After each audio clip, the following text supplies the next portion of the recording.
Monica Collodi era un massone? Beh, certamente sì. Chiamalo un attimo. Carlo Collodi.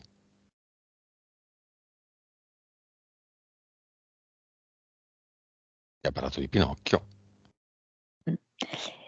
Si dice che tutto è massoneria,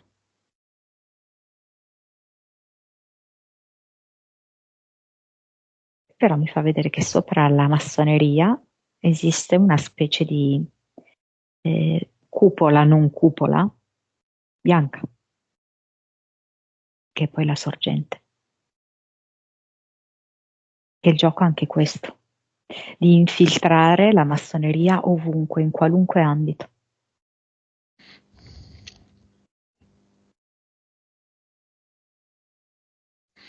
E sulla base di questo principio è esistito il musicista più bravo della storia dell'uomo. Beh, ovviamente non sono quelli che noi conosciamo, Esatto. assolutamente no, no. Non è Mozart, che era il massone per eccellenza, no, non è Bach. Prendiamo Mozart. Mozart diamogli un valore 100 e diamo un valore 2 al più virtuoso musicista italiano vivente in questo momento, per dare un... Chi, quanto arriva il maggior musicista di tutti i tempi rispetto a questa scala? 2, 100. 2 e 100.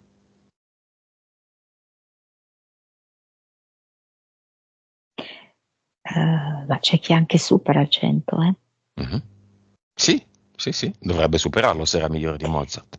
Perché mi fa vedere addirittura che ci sono dei bambini che raggiungono 1000. E poi lì mi fa vedere che ci sono alcune famiglie che vogliono la fama, e quindi accettano determinati accordi. Mhm. Quindi un bambino a 1000, come si chiamava? No, ne vedo anche adesso, attuali. Ehm, Nel passato vedo uno, Joseph,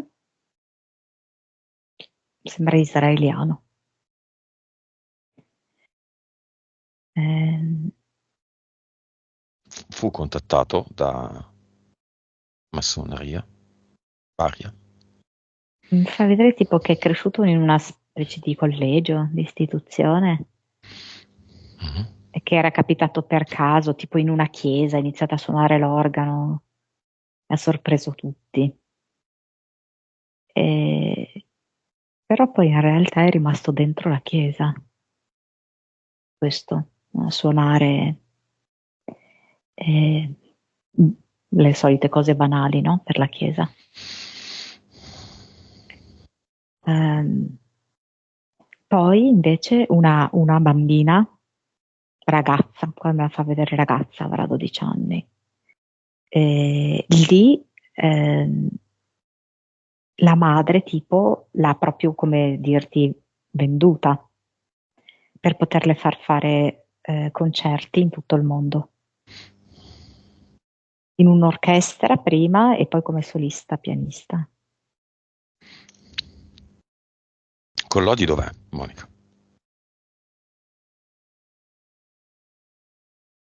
Collodi è come se fosse in una teca di scrittori, abbiamo visto specialmente la teca degli artisti che possono essere cantanti, icone un pochettino più, diciamo, sfavillanti, diciamo, più alla moda, no? Mhm, E poi c'è una teca un pochino più, intellettuale, mh? mhm.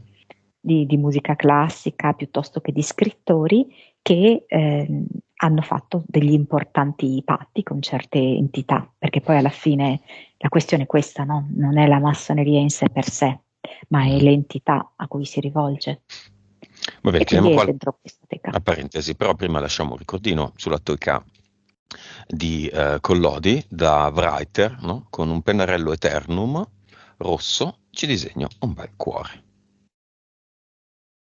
per sempre. Tutto è nostro. Che succede in quella teca? come è successo con Freddy, no? Sì.